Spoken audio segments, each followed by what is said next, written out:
Alright, so this probably isn't going to be a really long video, but it is quite an important one. So this video is going to be about how to make your books stand out. It's going to sound really obvious, but if you've not thought about it, I'm sure there is people out there who are watching this who haven't thought about this, so I thought I would make a video about it. So yesterday I was scrolling through Amazon looking for one of my notebooks, so what I did was I just searched for the niche and then journal after that.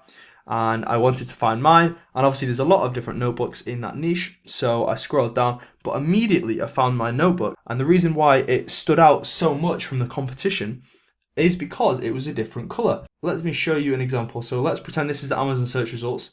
Most notebooks, or at least in that niche, they were black or kind of grey or navy, all very dark colours, so it was kind of like this, and none of them really stand out. You know, of course, some of them had a good rank because maybe they'd been there a while or they were funny. Others didn't.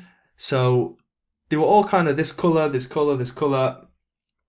We'll keep going. Apologies for that one that didn't draw properly. So pretend these are notebooks on the Amazon search results. They were all very, very similar and didn't really stand out. And then I saw mine, and mine was cream coloured. So let's see if that works like that, and then we could try and fill that, can we? Can we fill that in yellow? Okay, well let's pretend this is a cream journal, as you can see there. Mine was cream, and it immediately stood out from the rest of the books. And that made me really think that I should make a video about this. Oh, there we go.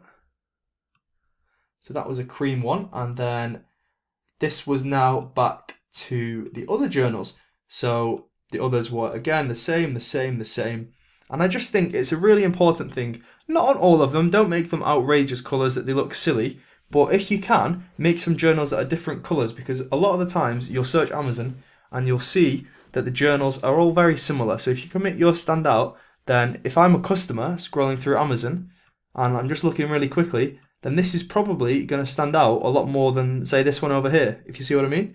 I've just come onto Amazon to search for some examples, and as you can see, it's quite clear here that the authors who are doing well are the ones who are not creating sort of black and blank boring journals. So you got a pink one here that's doing well, you got another pink one, a nice green one, green, white.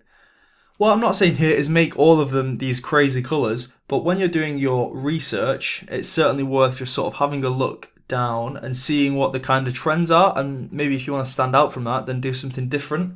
It's just something that popped through my mind yesterday, and I thought I should make a video about it just to help you. Maybe if you have only been creating black notebooks, then maybe it's time to, create some other colours and make some more interesting designs. I hope that's been a useful video.